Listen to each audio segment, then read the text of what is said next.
કચ્છ જિલ્લાના ગાંધીધામ અને અંજારની વચ્ચે આવેલ IC5 ફાટક અંડરબ્રિજના કામની શુભ શરૂઆત થઈ છે। ગાંધીધામ આદિપુરના આવન જાવન માટે બહુ ઉપયોગમાં આવી રહેલા લીલાશાહ ફાટક અને જુમ્મા પીર ફાટક પર અંડરબ્રિજ બનાવવાના કામ માટેનું સર્વેક્ષણ હાથ ધરવામાં આવ્યું। ગાંધીનગર અને રાજકોટથી આવેલી ટીમો સાથે સ્થાનિક પ્રશાસનની તમામ એજન્સીઓએ સંયુક્ત રીતે કરેલા સર્વેક્ષણમાં આ કામની શરૂઆત કરવા માટેનું આયોજન ઘડી કઢાયું હતું।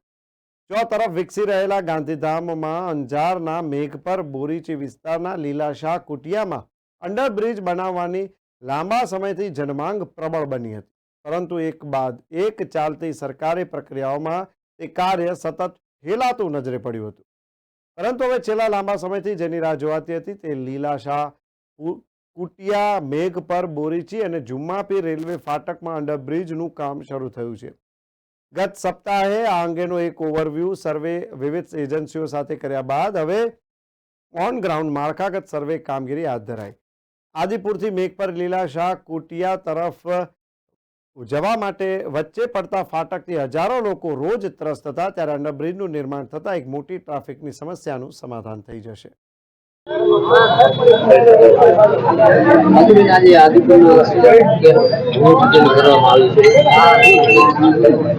भूमि पूजन तो नहीं कह सके क्योंकि आ LC5 एनु भूमि पूजन अपना देशना लोकप्रिय प्रधानमंत्री श्री आदरणीय नरेंद्रभाई मोदीजीना वरद हस्ते કરી દેવામાં આવ્યું હતું।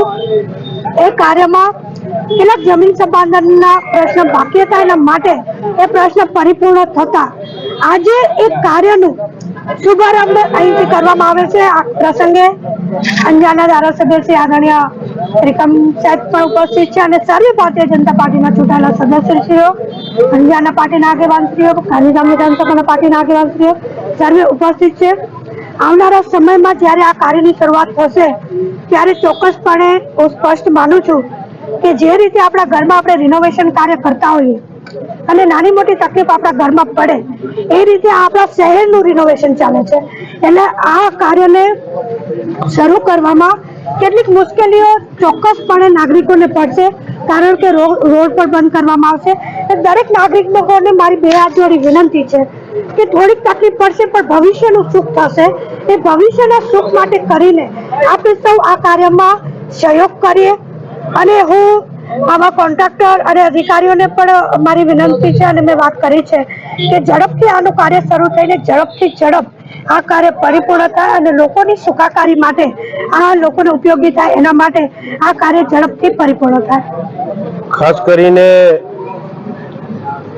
માત્ર બે નગર કે બે જોડિયા શહેરને જ ન જોડતા બે વિધાનસભા ક્ષેત્રને જોડતા આ રેલવે અંડરબ્રિજની ઘણા વખતની લોકોને દુવિધા પડતી હતી અને એ દુવિધાને દૂર કરવા માટે તંત્ર દ્વારા ચૂંટાયેલા પદાધિકારી દ્વારા વિવિધ સ્તરે રજૂઆત કરીને આ LC5 ને અંડરબ્રિજ બનાવવા માટે છેક કેન્દ્ર સ્તર સુધી અને કચ્છના જનપ્રિય સાંસદ માનનીય વિનોદભાઈ ચાવડાના માધ્યમથી સરકારમાં રજૂઆત થઈ અને એ કાર્યનું ખાતમુહૂર્ત પણ થઈ ગયું, પરંતુ ટેકનિકલ કારણે, કારણ કે જ્યાં સુધી સંપૂર્ણ ટેકનિકલ કાર્યવાહી પૂર્ણ ન થાય ત્યાં સુધી કાયદેસર રીતે કાર્ય શરૂ ન કરી શકાય, એના કારણે આ કામ શરૂ થઈ શક્યું નહોતું।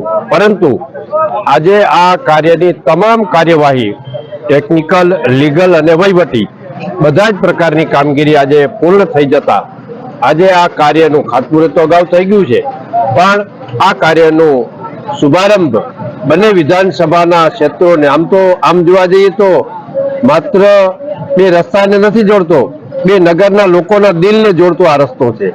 એટલી જરૂરિયાત હતી અને એ જરૂરિયાતને જ્યારે આજે પૂર્ણ થતી હોય ત્યારે સહજ રીતે જનપ્રતિનિધિ તરીકે જેટલો લોકોને આનંદ હોય એટલો જનપ્રતિનિધિ તરીકે અમને બધાને, એ માન્ય ધારાસભ્ય માલતીબેન હોય, નગરપાલિકાના પ્રમુખ હોય, મેઘપરના સરપંચ હોય, સંગઠનના કોઈ વ્યક્તિઓ હોય, કોઈને જવાબદાર પદાધિકારીઓ હોય કે સામાજિક સંસ્થાના લોકો હોય કે પત્રકાર કે મીડિયાના મિત્રો હોય, દરેક માટે આજનો આ દિવસ ખૂબ આનંદનો દિવસ છે, ગૌરવનો દિવસ છે।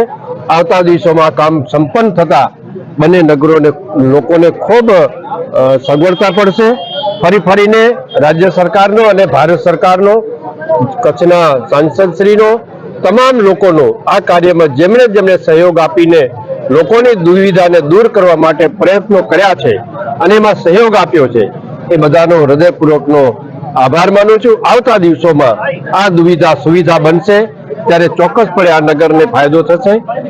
આજે આ કાર્યનો પ્રારંભ કરતા ખૂબ મોટી સંખ્યામાં ઉત્સાહપૂર્વક લોકો જોડાયા છે, એ જ બતાવે છે. બાકી ભારતીય જનતા પાર્ટી હંમેશા કામમાં માને છે.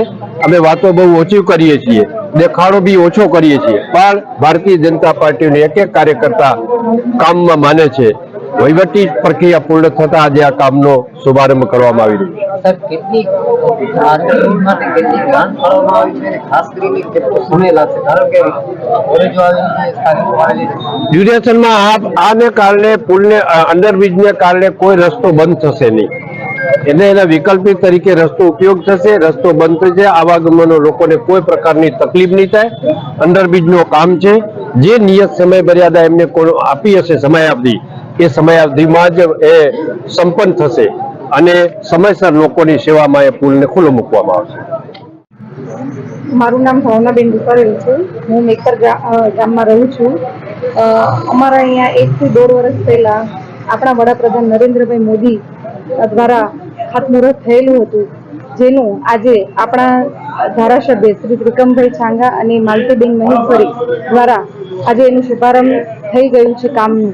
અને અહીંયા ઘણા લોકોને બહુ જ તકલીફ પડતી હતી આવવા જવામાં. અડધો કલાક સુધી ફાટકો બંધ રહેતા, બાળકોને સ્કૂલ જવું હોય, નોકરી ઉપર જવું હોય, માણસોને ઘણું બધું પ્રોબ્લેમ થતું હોય આ ફાટકના કારણે. પરંતુ આજે અહીંયાની જનતાને જે તકલીફો પડતી હતી એનું આજે સમાધાન મળી ગયું. અને આ બધું જ આપણા વડાપ્રધાન નરેન્દ્રભાઈ મોદી તથા આપણા જિલ્લા અધ્યક્ષ દેવજીભાઈ વર્ચન તથા આપણા સાંસદ શ્રી વિનોદભાઈ ચાવડા, આપણા ધારાસભ્ય શ્રી ત્રિકમભાઈ છાંગા તથા ગાંધીધામ ધારાસભ્ય શ્રી માલતીબેન મહેશ્વરી, દરેક લોકોના અથાર્થ પ્રયત્નથી આજે આ કામ ચાલુ થઈ ગયું છે. તેના માટે હું ભારતીય જનતા પાર્ટીનો ખૂબ આભાર વ્યક્ત કરું છું.